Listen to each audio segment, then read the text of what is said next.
Thank you for joining us again. This is Paul Wilson. And Chris Emke. And Josh Gruis. And you're listening to the Diesel Performance Podcast live from Ultimate Callout Challenge 2018. Yeah, what a freaking weekend. What a show. Dude, it's getting insane. Have you looked over to the stands next to us here lately, Chris? Yeah, there's been a couple of the qualifiers running down the track. The dyno starting to kind of kick off, so the open class or the actual competitors are starting to run their trucks.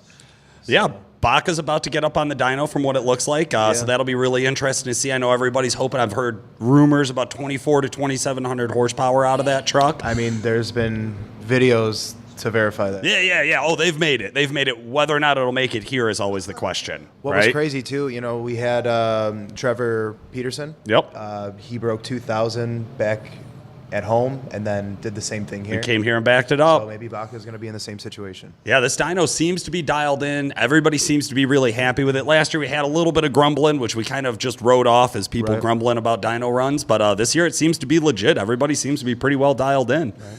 Josh, you just hit the dyno here this morning as a competitor with Jags Pro Truck Shop. How'd it go? It went all right. I'm not a nitrous guy. It's on the truck. We hardly ever use it.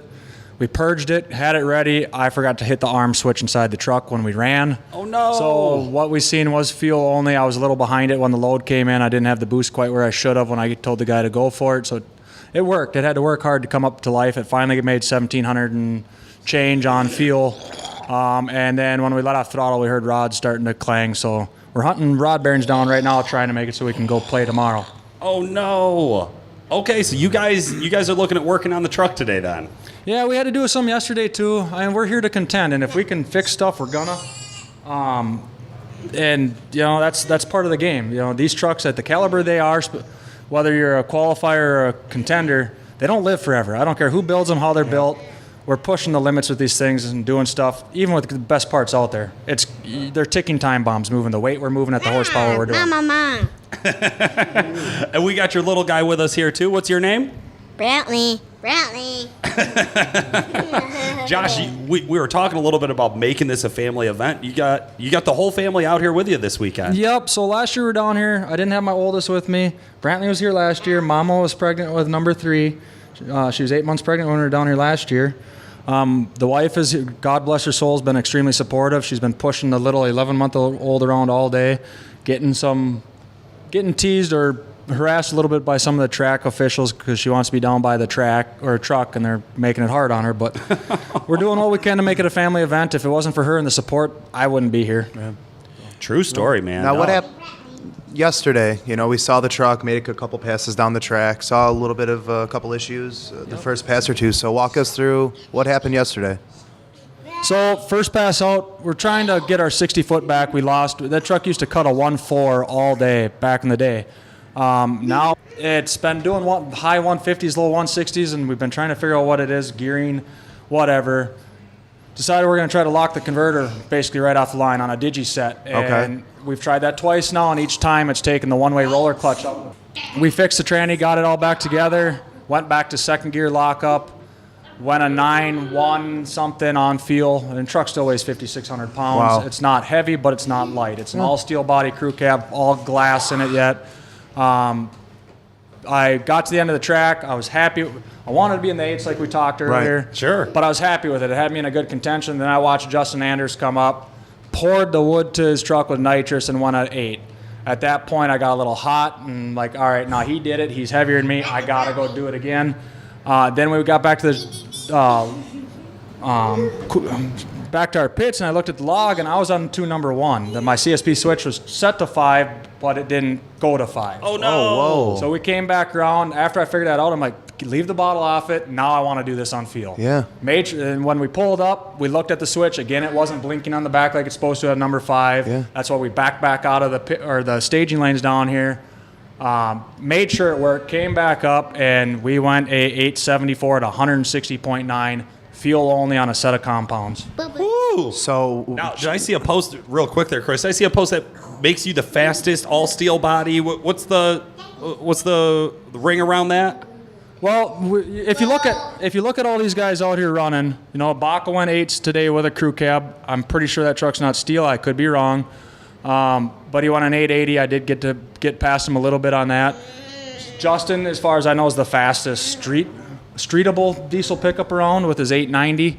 But you look at most of us, or most of these guys are fiberglass body or fiberglass body trucks and regular cabs. Yep. Sure. I built this truck. I've owned the truck since brand new in 04, and it slowly became what it is now. And we wanted to make it to. I'm not buying another truck. I'm not building a different truck just for this event. Right.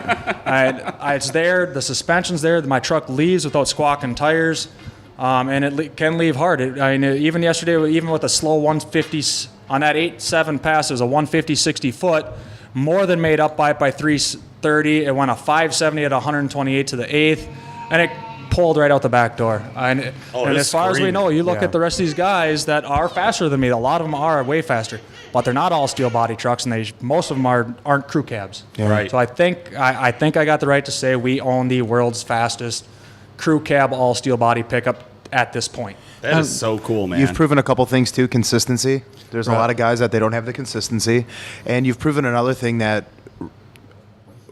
issues arise, right? Oh, like, yeah. I have guys, you go to the drag strip and it's like, oh, well, did you switch on your converter lockup switch? No, I forgot. Or guys are at sled pull track and the Duramaxes, well, did you start off in second gear? No, I forgot. It's little things that you don't think of. Well, you ran the truck tune 1, right? Yeah. And like that switch, and it's just like, that's something that could have cost you a lot of points. Yep. Something very, very small. Right. And how impressive is it that you actually troubleshot a CSP5 switch? To be honest with you, even some of the most experienced drag racers out there will still call us at the shop and say, well, I don't know why it's not making the power. And it turns out it's a switch. Yeah, it's just Such insane. a simple little $75 part could really ruin your whole weekend. That could have taken your whole weekend. You could have data logged the truck, sent it to your tuner, sent it to whoever, come Monday, Tuesday, come to find out the truck was in tune 1 the entire time. Yeah. Like, what the heck? Yeah. Right. Yeah. That's awesome. Most people don't know that's got that blinking light on the back. Yep. It tells you if it's working or Yep, not. yep. Mine just happens to be the way it's in the dash. You can see that blinking light. Yeah. So, we're going to set up, we actually were talking about this a little bit ago. I run a Surface Pro as my data logger tablet in the truck. That runs that entire truck. And we got it set up running with a V2. It shows me my RPM. It shows me fuel pressure. It shows me coolant time. Because that's the one other thing about that truck. It's a full water truck. It doesn't have a filled block. Okay. It doesn't have a filled head. It's got a radiator up front. It's still an air-to-air exchanger instead of a water-to-air.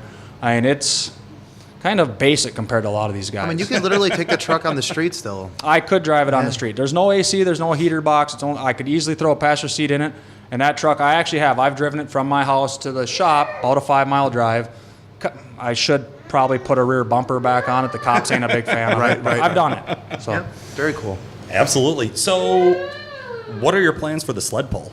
Well, if we make it, it's run-of-the-mill hitch, put on a pull.